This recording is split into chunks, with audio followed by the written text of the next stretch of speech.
Welcome to another guitar show, and in this episode we're doing a 30-minute session on ear training and trying to get you guys better at working out songs by ear, which is such a fundamental skill. Tab does not tell you everything, and especially as guitar players we have to learn more and more by ear, and this is such a massive goal for many people, beginners and advanced players. Now this was something that I started with a lot earlier than most people, and it's going to be great, Thomas, to get your point of view on this, because you seem to come to guitar and learned in the other side of the coin, as I like to say, to the method that I did, which was a lot more by ear and a lot more perhaps instinctive. But before we get onto that, we're going to have a quick game of Name That Tune, which I know is such a favourite of yours, isn't it, Thomas? Strength for me. But this song in particular, and I've got a couple that we could do, it has a really distinctive first chord, and I want you to have a go at working it out by ear and tell me what chord it is, and then what song it is. Name that chord and name that tune. That's nice. So I hear that the top note's the thing that's kind of jumping out of me. That note's correct. And then the rest of it's kind of like majory sound, so no. That's it. That's the chord. Name that chord. F add 9. Any idea of the song? Not a clue. Not a clue. Why am I not surprised? The guitarist that wrote this song, the member of the band that wrote this song, would describe that chord as an F with a G on top. Was that a voice impression of this? It was a little bit of a voice impression. What? Which got very bad straight away. The chord's right. I'm gonna get ripped for this. Technically he's right. Now. Alright. It was a member of the Beatles. That was my Beatles accent, by the way. So yeah, it's pretty terrible. Yeah. Any idea? A Beatles song that starts with... Write it in the comments now if you know it. F add 9. Then the song goes...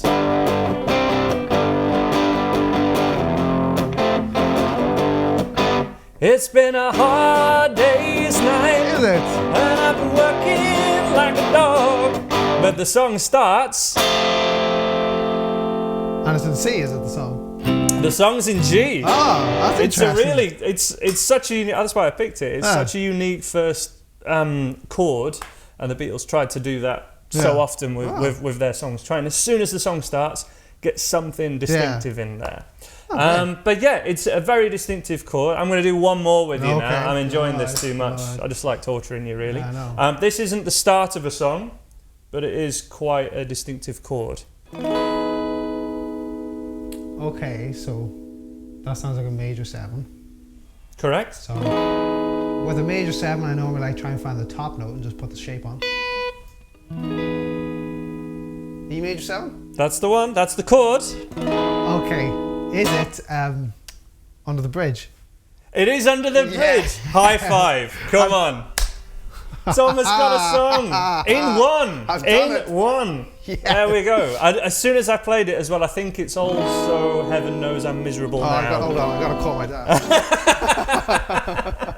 But that's the same chord. That was exactly the song that I was thinking of. And that for a long time, I would probably say still that's my favourite one chord. Yeah.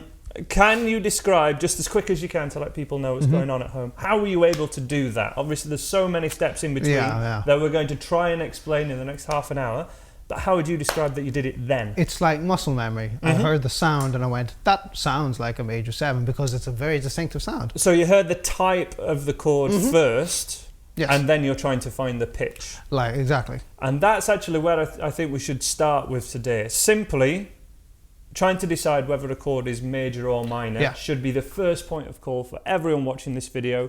If you've never done any kind of working out songs by ear before, ever, that's where you start, and it's always where you would start with anyone that's got a bit of knowledge, but you're wanting to add some structure to that, start with that. And even when that gets to a higher level, which are working out or being able to tell a major 7th chord or a dominant 7th chord, from any others. Any harder chord by ear, you're deciding on the type of chord first because it is distinctive. Yeah. a sus2 chord, when you're in tune. Let me try and play that elsewhere if I can do it. Sounds the same as a quality of chords, no matter what key it's in, no matter what chord it is. The pitch and perfect pitch sort of comes afterwards and later. And it's irrelevant to the type of chord. Like you say, you change it around, the chord's still the same. The pitch, does have no impact on it. The only one thing I will add to that, not to digress too much, is every sound you've heard up to then sort of influences what it sounds like next. Yeah, exactly. But we'll get into that a little later. Thomas, yes, can you try and teach the folks watching at home how to tell the difference between major and minor with a few demonstrations? This will be interesting to get a second take on it. So absolutely. I will say, so let's take, now I'm sure a lot of people recognize my hands, my pattern here, but those famous hands. Yeah. Recognize the chord shape, I should say. So I play that and I go, simply I say to students, does that sound happy or sad to you is my first point of call. And hopefully they say happy. Otherwise, maybe they live in a very dark world where this is sad. No, I've got something to add to that, but keep going first. Go for the. So then I say, okay. Compared to the minor. And then I say, well, what about this one? Does that sound happy? What about that? And then it starts, like you say, they influence each other. But I go with that. Can you identify that happy sound? Okay, great. Now, can you identify a sad sound, which would be these minor chords? And from then, I simply kind of start shifting them around and basically A/B test it. I'm going to play one of the two. Can you tell me which one it is? Absolutely, which is something you can try and test yourself on by recording, even using your phone, a series of chords, and then hopefully recording too many that you could possibly remember the order of. And then try and work them out, or this is a great thing to do with a friend if you have a jam buddy.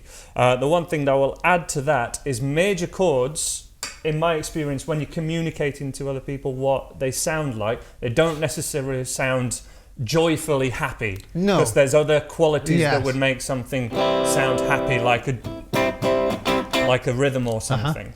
They do sound happy as opposed to sad, but they sound more normal and kind of plain, uncoloured, but not sad.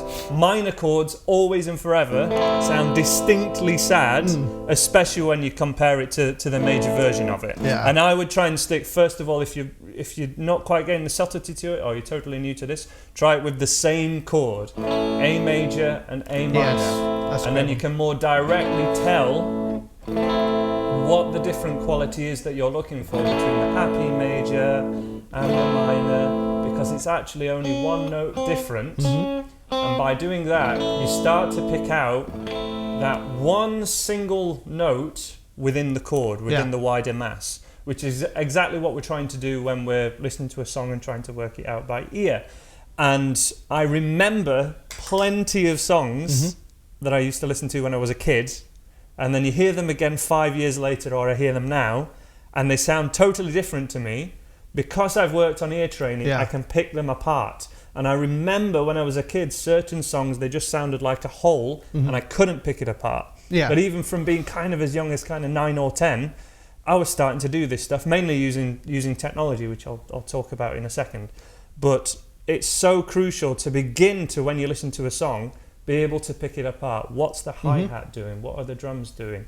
Can you hear the bass part as well as separate from the guitar part, for example? And when you're playing your instrument, you get more used to that. But that's why I would start with the same chord first, because as soon as you go from, for example, a C chord to a D minor, there's been an increase in pitch. So you can think that D minor now, it doesn't sound as distinct as major or minor sounding. There's different things going.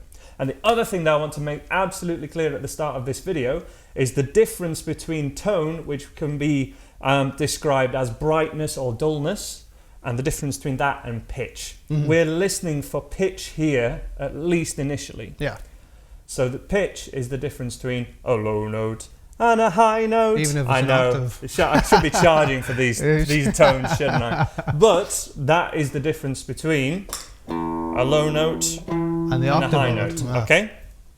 And that is very different between, for example, let me just set this up for 1 second, a bright sound and a dull sound. That sound got duller. If I can make it even more dull, and then brighten that, it gets more twangy. That is brighter or duller. And what we're listening for, at least initially, is low note or a high note. And we can tell in the middle of this chord, hopefully, the one note has gone down, but that makes the quality of the chord get sadder, and therefore it's a minor chord. But this also helps those people that are actually wanting to learn how to dial in guitar tone. And get used to effects and what gain does, and how to make your amplifier sound as good as possible, make your guitar sound as good as possible. This helps that. It's the same skill, but we need to differentiate that terminology. I want you to test me now, Thomas. I want you to play a chord sequence that I couldn't possibly know what you're going to play, and then I'm going to work it out by ear. Okay. Test me. So I'm going to test me. Doesn't have to be a song or anything, but I'm not going to look. Totally make it up. Completely make it up. And don't make it too hard, because you're really good.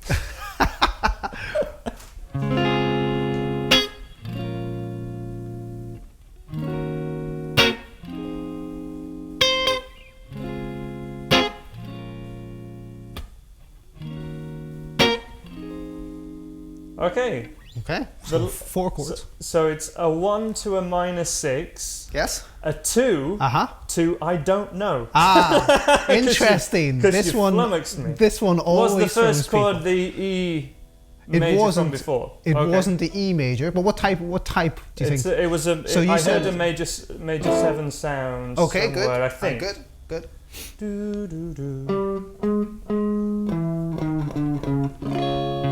Good. That's it. Did you play? Oh, was it just the major? No, major 7, but I played it in A shape. Okay. Which is actually an interesting sign. Sometimes you can hear the same chord in versions of the notes, and it slightly impacts the way you interpret it. So keep that in mind as well. Okay, I just want you to play the last chord one more time. Just the last chord? Yeah. So just it in isolation? Yes. There we go. Okay, so the chords were a C major 7, a C sharp major 7, my apologies. I would say that's an A sharp minor, and I think it was just a minor. I don't think you added a dominant in there. Oh, you did add a dominant in there, okay. D sharp minor, dominant 7 to... Interesting. The naming of the chords you say there. I do that on purpose. I'll tell you why in a second. But then to a F minor with a dominant 7. Okay.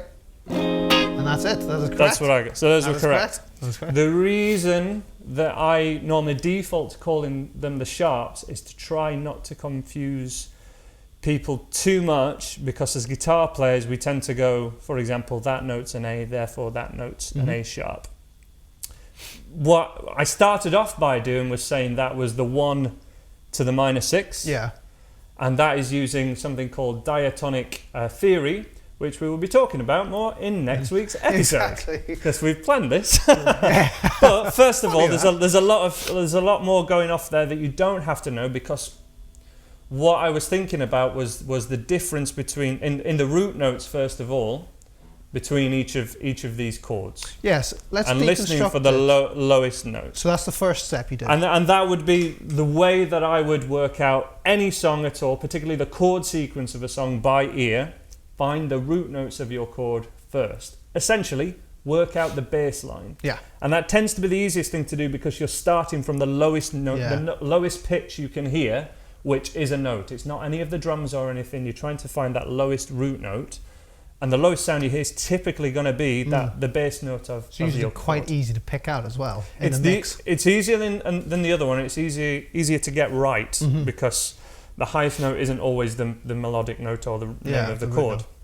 From there, that would essentially give us this. Yes. And I'm annoyed I didn't get that last one quicker. That always throws people that way.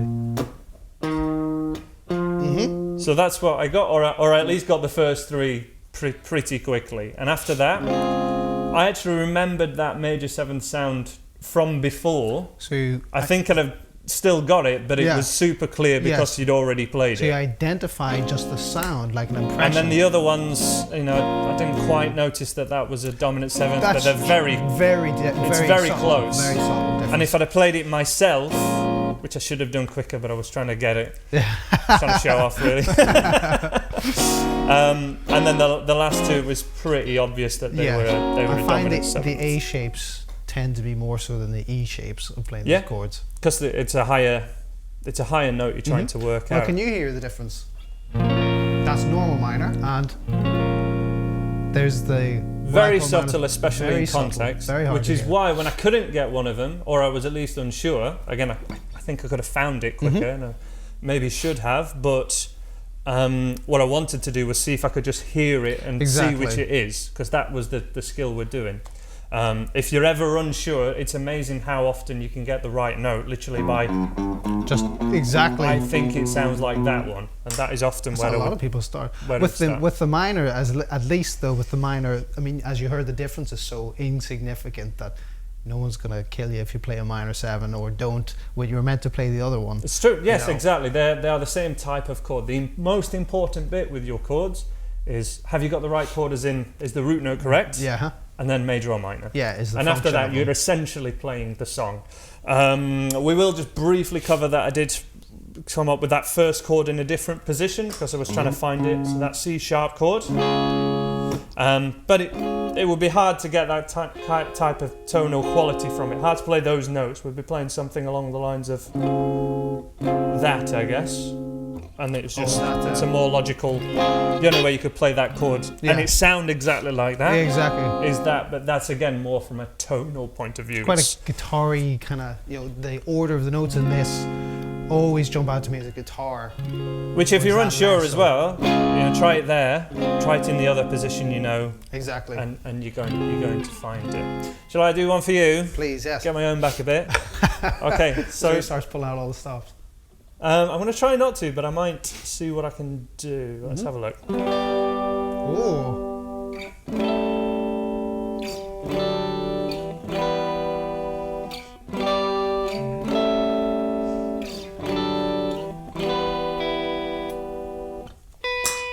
So there's a lot of drone notes in there. That is a tricky one. What do you mean by drone notes? Notes that continue on through the chord changes and stay the same. Mm-hmm. So, can you play it one more time? Yeah, I think you're there.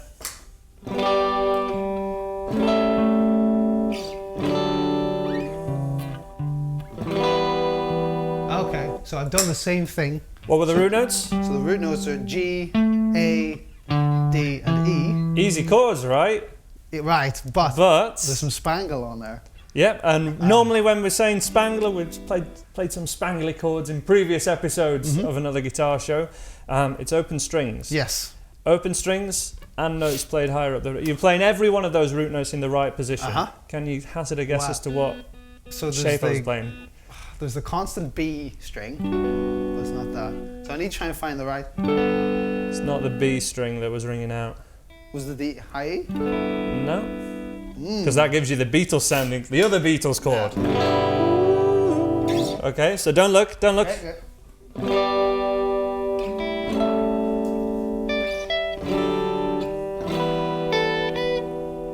Okay.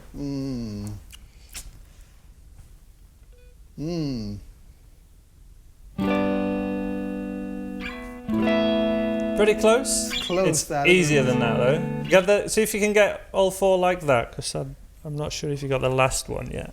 So it's easier than this. It is, yeah. It's an easier shape. Easier shape, but you've got But this. play each of them like that, because they're essentially correct, and you'll be able to tell people what chords they are. So what chords are they? So these chords, so this, so the way that I have to name these is I have to follow the kind of, it's like a prescription. They have to meet these requirements to be major, minor, and once I know whether it's one of those, I add the notes on top of it. So it's about the core fundamental of the chord, major, minor, and then the addeds. So This is a major because it's got a root, a perfect fifth, and a major third. And actually, it's just that. It's just doubled notes. This version is anyway. This is a strange sort of. Here we come. This could be one of a couple of things. Don't worry about it. Go on. What would you call it? It could be an E minor over an A root note. Or you can leave it there if you want. Yeah, from an A point of view. Because the root note is an A. The root note is an A. It could be from a different, like a minor 7 sus2, 7 sus2 thing. That is. So this is a. Simplify it quicker. It's a D with a 4 and a 6. Yeah. Essentially a D chord with some open strings. And there's an E minor. But that last one is minor, isn't it? Yes. This is a crucial thing I do different. Okay. Play them all with a C shape. All with a C shape.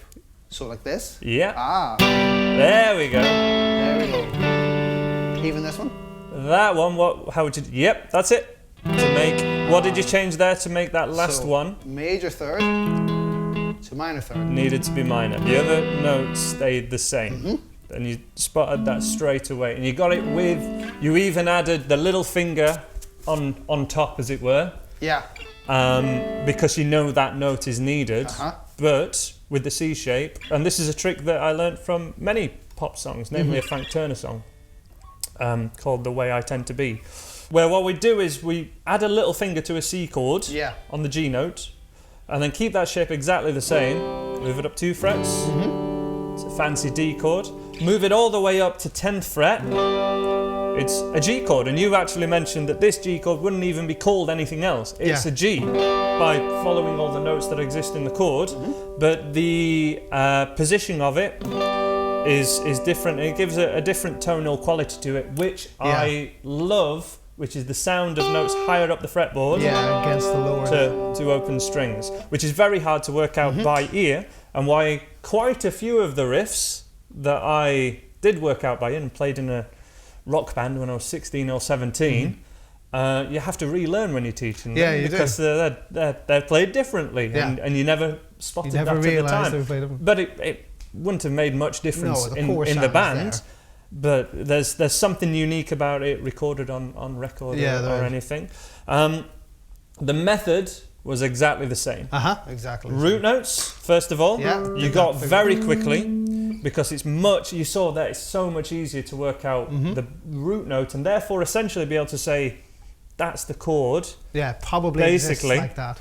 And then is it major or minor?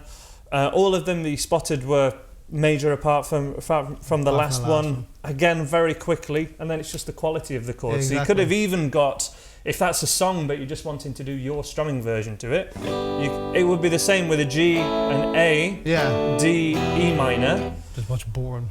It's if you were doing a strumming version, that would still function as the song. It would still be the song if that's how your song went. But as I say, as you rightly said, it's not necessarily boring per se. But what songwriters try and do and riff writers try and do is make it more interesting to make their G chord stand out to you, because we've only got 12 notes to pick from on this or any other instrument. And there are only so many chords that go together in a way that is pleasing to the ear. So getting the quality of the chord to sound a little bit different, a little brighter, and again that is in a way that is pleasing. Great. And actually reminds me of like a riff that I came up with when I was a kid, where we just literally moved a D chord higher up. And I suddenly thought, oh, that one's mine. I'm a genius. I found one. I've done it. Found a riff. It's such a basic thing, but that to me was a new sound to my ears, and it was very, very inspiring. So that should get you with basically just with practice and those methods. That should be able to get you to work out by ear most songs from a rhythm guitar point of view. How would you start doing this from a lead point of view? One thing I preface with, any amount of skill or experience on lead guitar is always going to help if you're wanting to work it out by ear. But can you give people any pointers that are wanting to start working out solos by ear in this kind of fashion? Sure. So I like to start with a full major scale.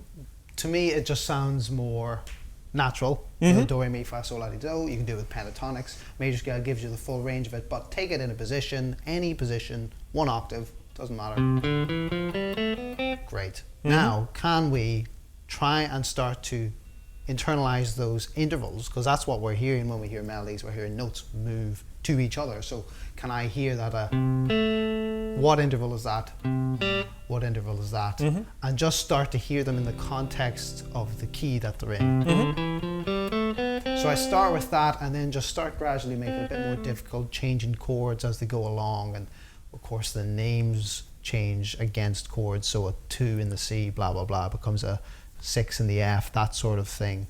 Not to go too deep down there. But what never changes is if you kind of freeze one chord or whatever's happening at the time, the intervals there are always relative to this major scale. Yeah, if you consider it all just from the scale. Which also, any fancier chord names all derive from that major scale as well. And when it's add 9 or add 13, we're just adding on that note from the top. There's a little bit more music theory to that. Yeah, exactly. But that's, in a simple terms, that's kind of what it is.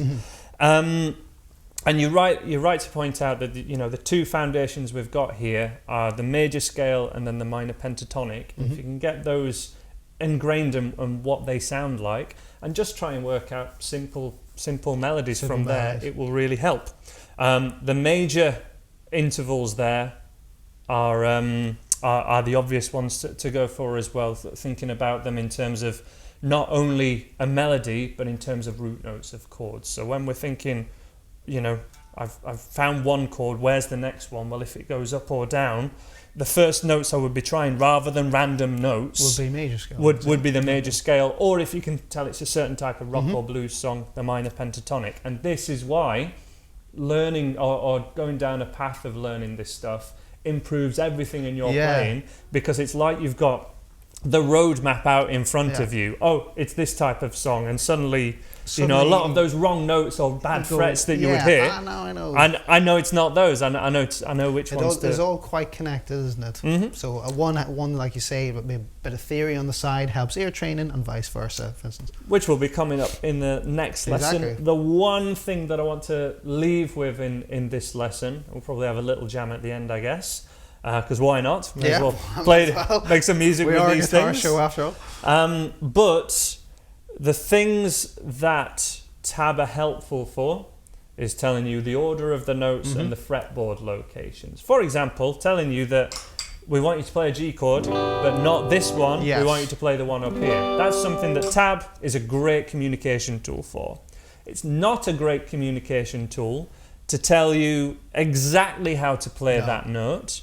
Often the rhythm either isn't written or it's not written well, and also the tone of the player. All those things, it's not enough to just have it written down. You have no choice. If you want to get onto a higher level on guitar, probably more than any other instrument, you have to train your ears. Which is why, frankly, you can get away with not knowing a lot of theory and get very good on guitar, because that is so important, and it always really kind of takes precedence. Yeah, it does. If you want to be able to play with other people, jam songs, and learn how to play songs or scales quickly, ear training, for me at least, it was always a quicker way to learn it and actually get the skills, acquire the skills needed to play. But there's so many things, like, as I say, phrasing is one in particular, which is how, not only where to bend a string to in terms of bend it up a tone, but exactly how long it takes to get up there. There's so many of those little things that the answer is what the song sounds like. What does it sound like? Not what the tabs. That's exactly, and this is it. And also we get a lot of questions, and thank you for all your questions. We'll be answering more of them in the upcoming episodes. Just wanted to keep this one a bit more focused, that's all. Any other questions you do have about this, let us know in the comments, and I'm sure there will be plenty there.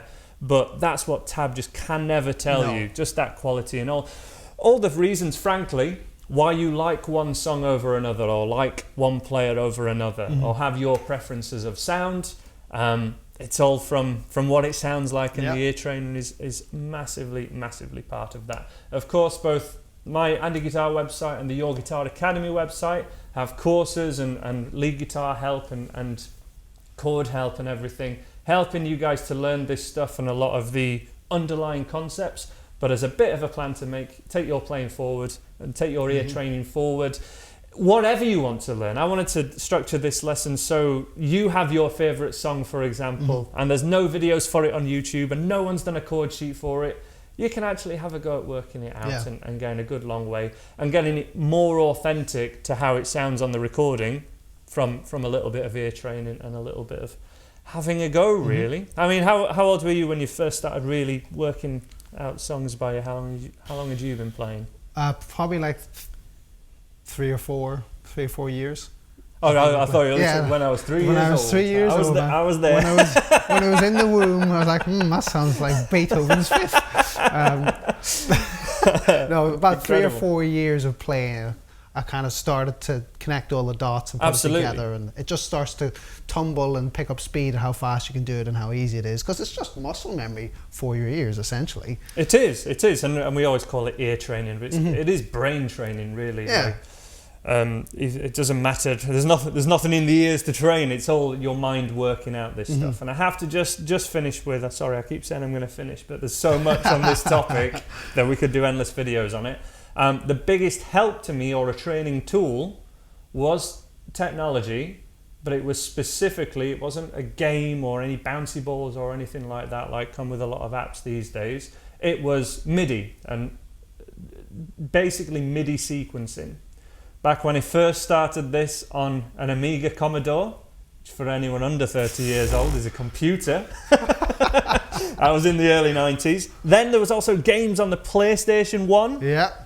PSX Music and things like that. And going later to like modern times, Cubase, Nuendo, and everything from there. And the best one these days, as we agreed before we started filming, is GarageBand. GarageBand is phenomenal, and there needs to be more options for Android and PC music users that compete. Because just having that blank canvas, but that great interface, very intuitive, being able to draw in sounds, and you're essentially creating music from the off, and it's just a great interface to be able to get the ideas from your head, hear what they sound like. And then when I was learning guitar, I was doing that sort of process using technology from like 9 years old, with a little help from my older brother. Yeah. And then when I came to learn guitar at 12, 13 years old, I was finding notes that I already knew went together. Yeah. That is the process that really, really helped me. And when most of us carry phones or tablets around with us all day, it's a really good way to train your ears, but not having to follow the bouncy ball or anything. That's the way. I'm a big fan of MIDI, general MIDI and MIDI sequencing, especially on, I think they call it a piano roll. That would have been my tip for ear training. So that has been another episode of Another Guitar Show. Thank you so much for watching. Please subscribe to the Your Guitar Academy YouTube channel to make sure you don't miss an episode, because these episodes ping pong between the two channels every Sunday. Let us know your suggestions in the comments below, and we will see you next time.